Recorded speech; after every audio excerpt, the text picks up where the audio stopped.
Olá, essa é a nossa aula de cinética química de uma reação iônica, efeito da concentração e da temperatura. Bem, nessa... Bem, nós podemos então utilizar uma equação química genérica para nós definirmos o conceito de equação química.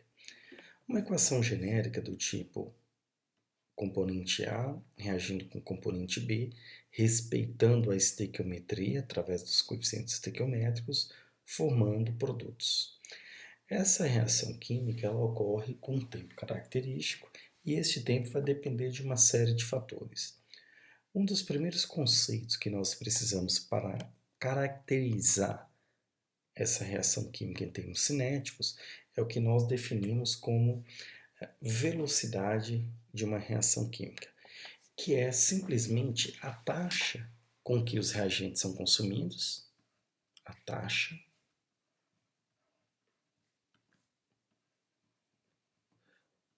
com que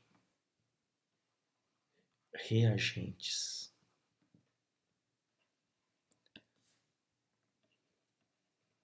são consumidos e produtos são formados. Bem, aqui é muito importante nós termos em mente que a velocidade de uma reação química ela é sempre positiva. Isto é, como a espécie química A vai sendo consumida à medida que a reação avança, a quantidade, ou melhor, a concentração molar da espécie química A, ela vai diminuindo. Obviamente, essa variação com o tempo vai ser negativa. Por isso que nós definimos a reação química como sendo menos 1 sobre o coeficiente estequiométrico. Obviamente, dependendo do estequiométrico, a taxa de consumo vai ser maior do que de B, se A for maior do que B. E, ao mesmo tempo, a mesma velocidade de reação também é determinada pela mesma lógica. Menos 1 sobre B, taxa de variação instantânea de B com respeito ao tempo. Já para os produtos que são formados, as concentrações das espécies químicas C e D, elas aumentam com o tempo, ou seja, nós estamos interessados em calcular a taxa com que os produtos são formados e não a taxa com que os reagentes são consumidos. E então, esse coeficiente estequiométrico ele é positivo, diferentemente do sinal negativo que nós tínhamos para os reagentes, e assim nós então definimos a nossa velocidade de reação química.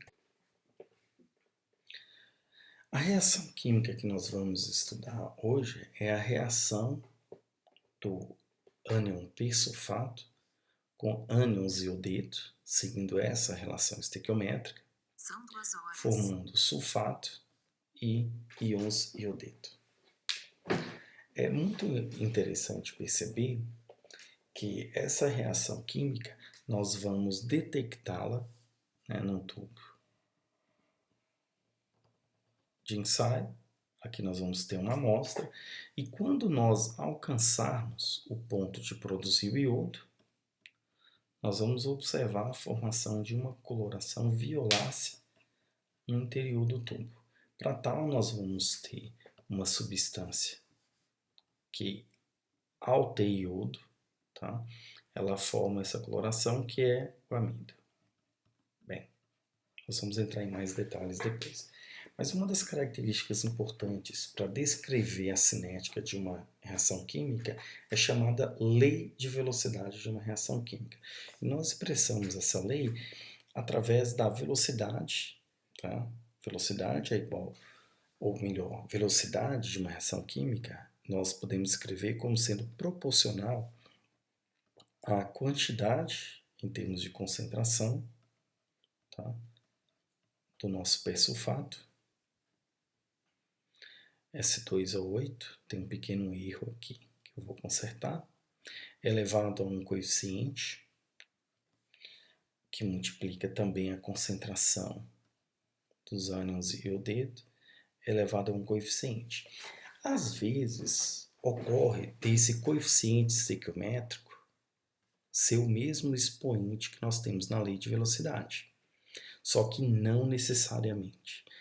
Essa lei, esse expoente da lei de velocidade, eles precisam ser determinados experimentalmente.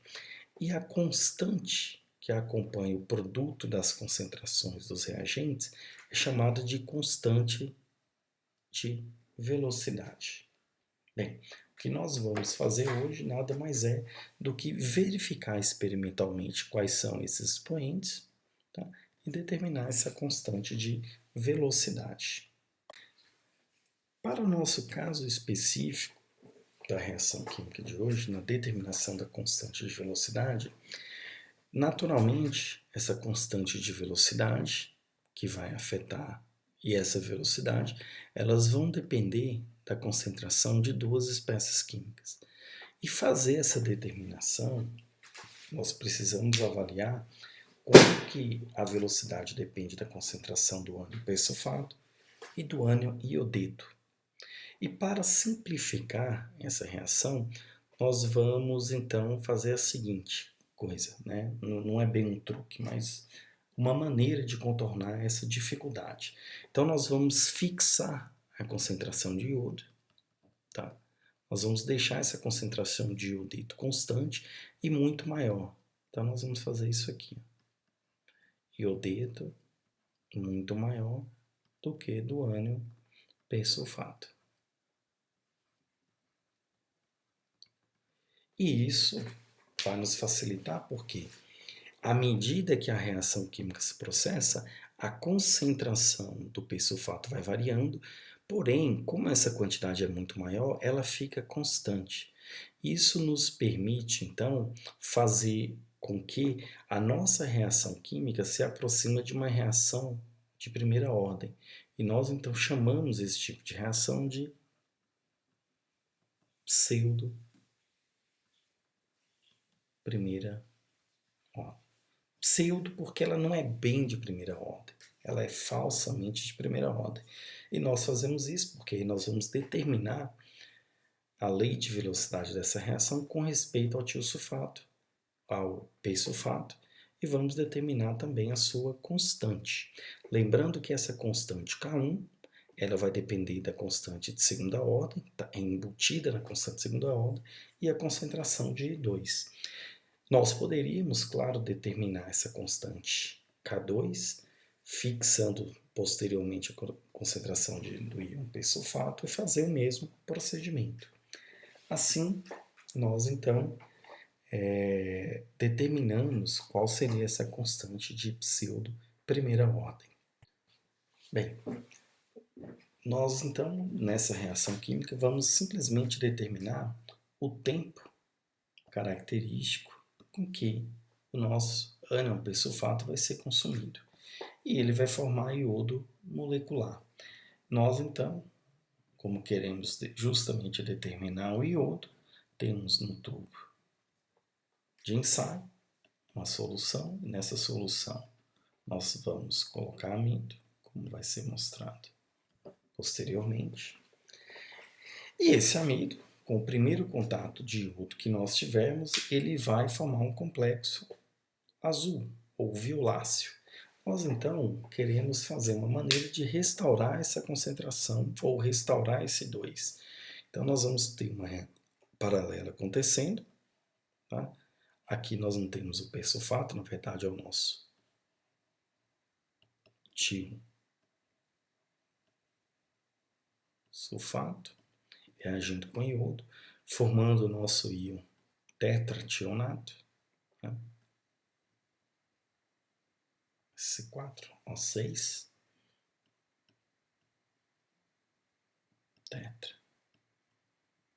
tetrationato e restaurando o ânion iodeto.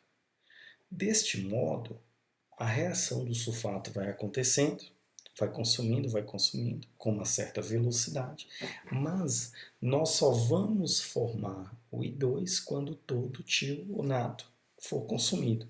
Então, no fundo, o que nós vamos medir é o quanto que a reação entre persulfato e iodeto vai acontecer para consumir uma quantidade fixa do nosso íon tiosulfato. Então, essa concentração aqui vai ser o nosso X na hora de fazer o tratamento dos nossos dados. Bem, agora nós vamos para a nossa parte experimental.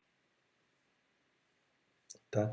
Na nossa parte experimental é importante porque nós vamos primeiramente ajustar o banho a uma temperatura conhecida, por exemplo, 25 graus Celsius.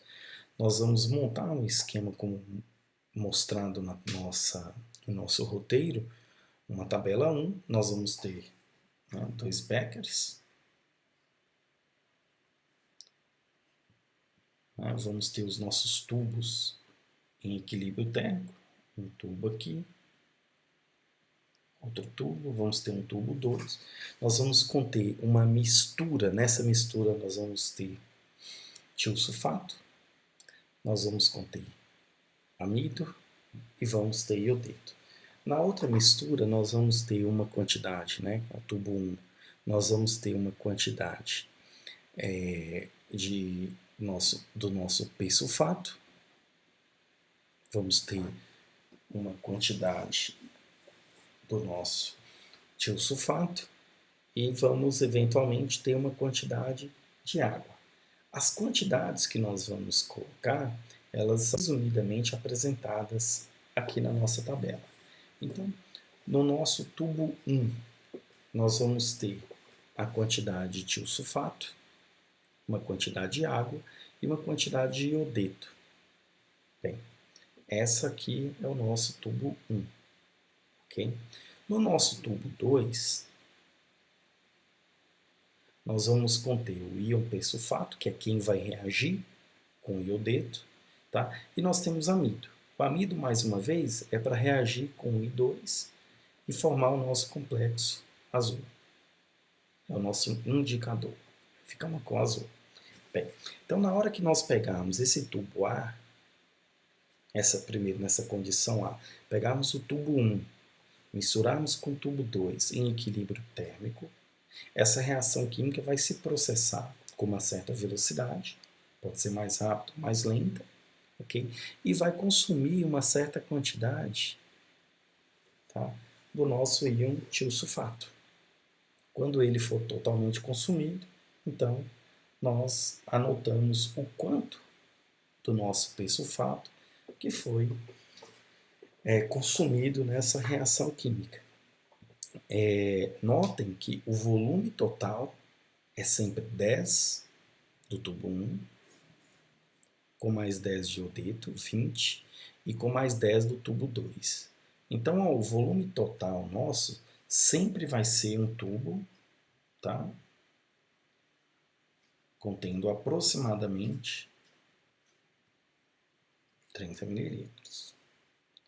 E após fazermos essa mistura, nós vamos medir o tempo em que ocorre essa reação química.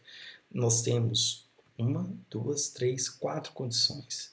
Essas 4 condições nós vamos aumentando a concentração de íon tionato. Ou seja, aumentando a concentração de íon dos nossos ânions tiosulfato, isso vai aumentar a quantidade de ânion persulfato que vai ter que reagir para formar a coloração violácea, que está aqui. Ok? Com isso, nós vamos ter uma curva, uma sequência de pontos. Isso vai ser mostrado a seguir. Então, vamos ver como é que é o procedimento experimental. Então, pessoal, este é o nosso setup experimental. Eu vou comentar brevemente o que vai ser feito. Nós vamos preparar, então, como já dito, 2 tubos de ensaio. Um desses tubos nós vamos ter uma mistura de iodeto, 10 ml, que vai ser o nosso excesso. Nós vamos colocar a substância, que é o nosso tiosulfato, vai ser a substância que regenera os íons iodeto, não permite que o iodo apareça. E nós vamos completar com uma certa quantidade de água, porque nós queremos ter diversas concentrações. Então, na primeira condição A, o nosso tubo 1, ele vai conter exatamente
é, 2 mililitros da solução de tiosulfato, com concentração 5 milimolar. Então, nós vamos fazer o cálculo para saber qual vai ser a concentração final. Lembrando que nós vamos acrescentar 2 mililitros, vamos acrescentar mais 8 de água, mais 10 da solução de iodeto de potássio, e este vai ser o nosso tubo 1. Depois, no tubo 2, nós então vamos ter uma solução que tem são 10 mililitros da solução de persulfato, que é o nosso reagente que a gente quer investigar, e 3 gotinhas de amido, que a gente vai desprezar esse volume. Bem, então eu vou deixar esse vídeo correndo e ao final a gente continua a nossa leitura, ok?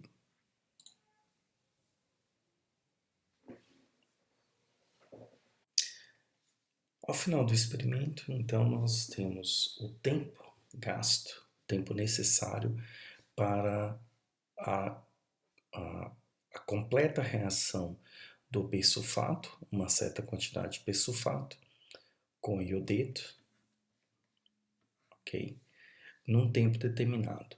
A quantidade de persulfato que vai reagir é exatamente a quantidade da nossa substância que controla a quantidade de iodo.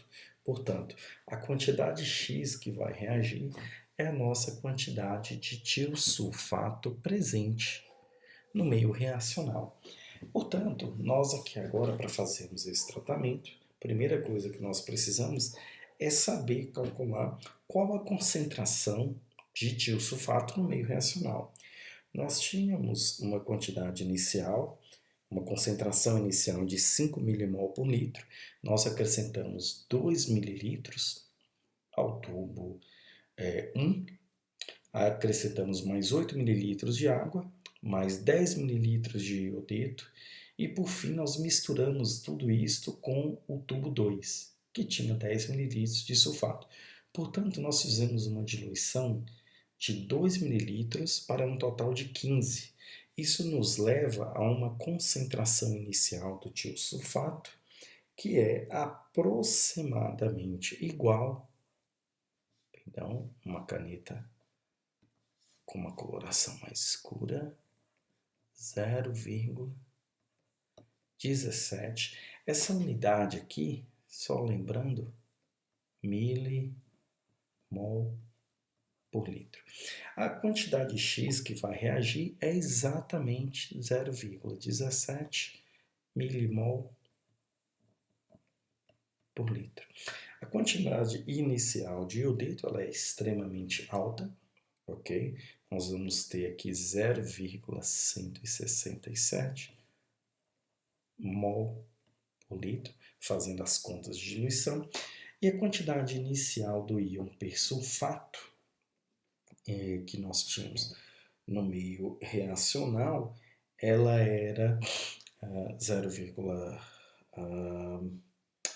3,33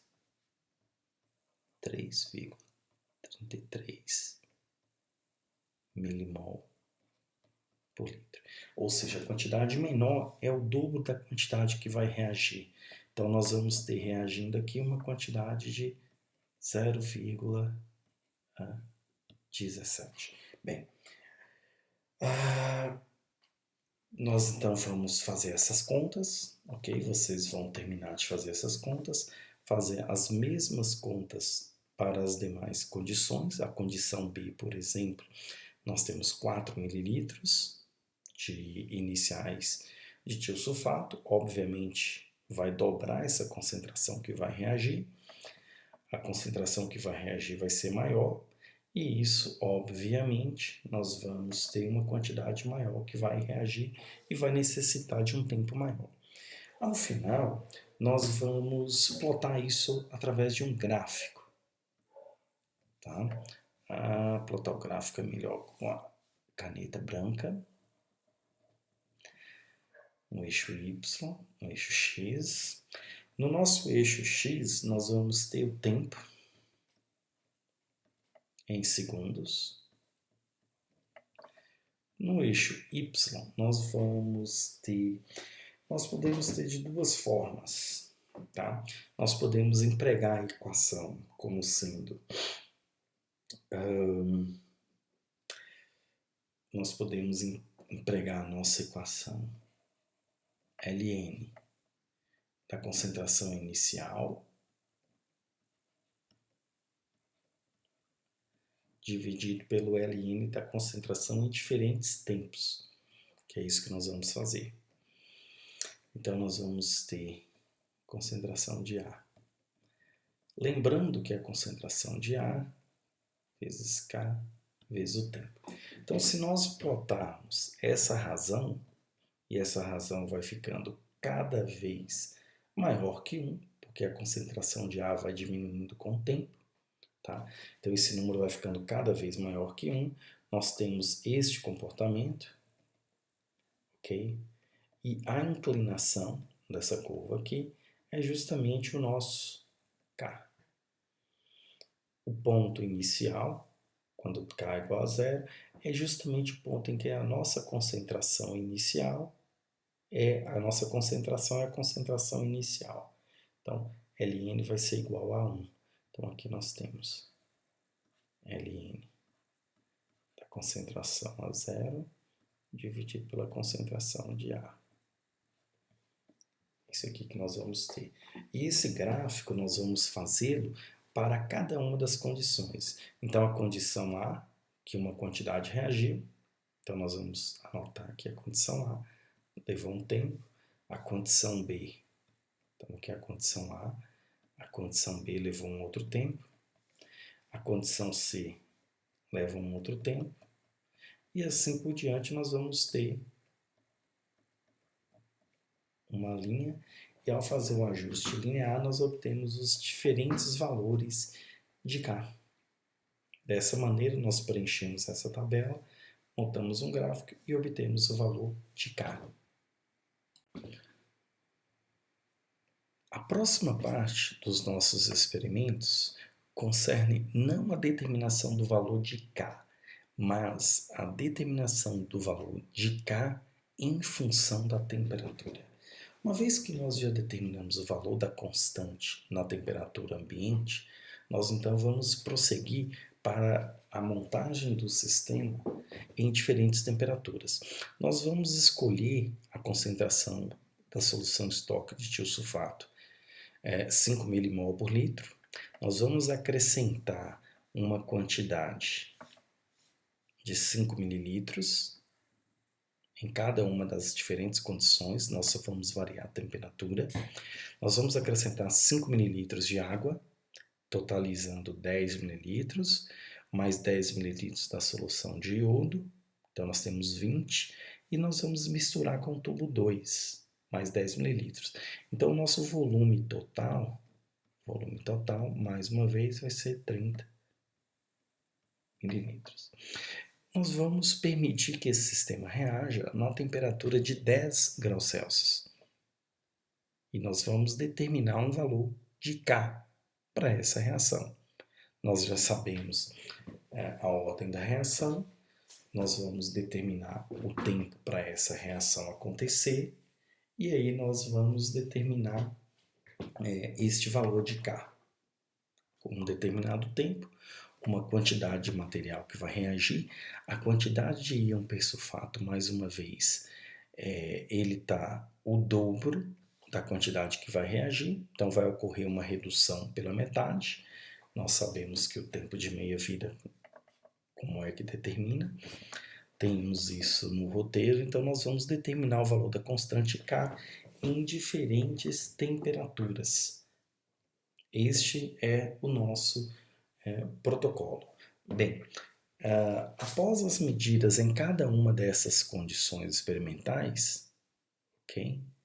10, 40, 50, é importante perceber que a reação mais lenta vai acontecer a 10 graus Celsius, e é o que nós vamos justamente ter os nossos resultados. O único cuidado diferente que não foi mostrado no vídeo é que cada um dos tubos vai ficar previamente na temperatura do experimento, por pelo menos 5 minutos.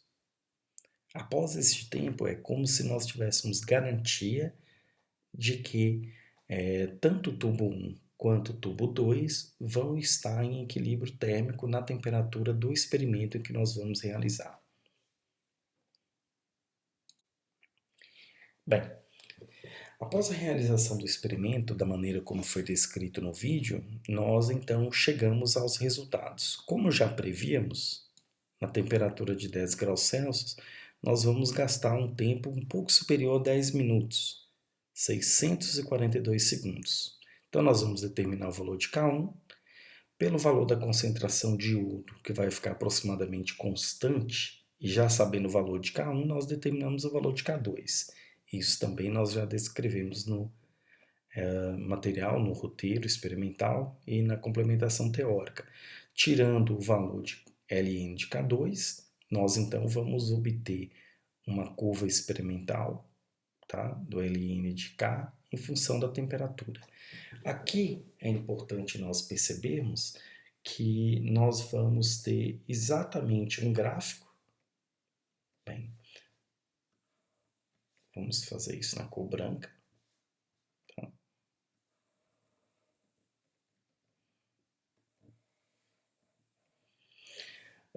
Então, este gráfico nosso, que nós vamos escrever, nós vamos seguir simplesmente a equação em que o Ln de K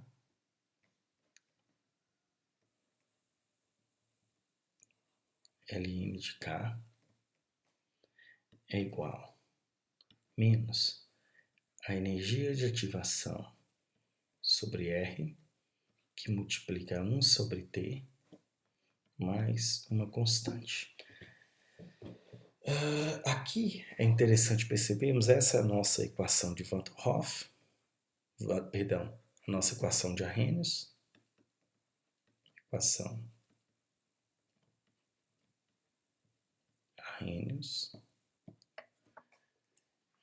e aqui nós temos a nossa energia de ativação. Então, um gráfico dos diferentes valores de Ln da constante cinética, K2, que nós vamos determinar, em função de 1 sobre T, tá? O nosso x aqui é 1 sobre T, o nosso coeficiente angular ele vai ser negativo, indicando que quanto mais baixa a temperatura, menor é o valor de K. Então, a nossa curva ela é decrescente. Isto é, para um valor de T mais elevado, 1 sobre T é mais baixo e o valor de Ln de K é mais alto. A inclinação dessa curva, isto é, essa inclinação, é justamente o menos energia de ativação sobre R, sendo R a constante universal dos gases. Desta maneira, pessoal, com esses experimentos realizados nessa prática, nós então chegamos como calcularmos as constantes cinéticas de primeira ordem e a constante considerando a equação global, levando em conta, para fazer essa conta aqui, só lembrando, tá? Para fazer essa conta há uma relação entre K2 e a concentração de iodo. Então nós fazemos uma aproximação, só lembrando, a velocidade, a lei de velocidade, é a concentração do S2O8, tá? 2 menos, vezes a concentração de I menos, que multiplica a constante K2. Nós então fazemos a aproximação de que, como a concentração de I menos é muito alta e vai permanecer constante, nós chamamos este produto de K1. Então, obviamente, K1 e K2, né? K1 é simplesmente igual a K2 vezes a concentração de I menos. Então, fazendo K1 dividido pela concentração de I2, nós determinamos K2. Primeiro nós vamos fazer determinando K1, considerando a reação de pseudo primeira ordem, como já fizemos anteriormente. Depois nós determinamos K2, considerando a concentração de I menos constante. Tiramos o Ln de K2, que nós vamos precisar para fazer o Ln. Em diferentes temperaturas, nós temos que converter a temperatura em graus Celsius para a temperatura em Kelvin. Então, este primeiro exemplo aqui, nós vamos ter uma temperatura de 283,15 Kelvin. Nós vamos ter aqui uma temperatura de 313,15 e assim por diante. Vamos fazer o recíproco da temperatura e, através da relação de Arrhenius, determinar a energia de ativação dessa reação química. Quanto maior a energia de ativação de uma determinada reação química, mais ela sofre influência da temperatura na sua velocidade. Isso é importante a gente saber, porque nós podemos, do ponto de vista prático, manipular essas condições para obtermos as melhores ou as velocidades mais adequadas que nós desejarmos. São esses dois gráficos, esses dois resultados que nós queremos para esta prática. Assim, nós encerramos a aula de hoje e até a próxima aula síncrona.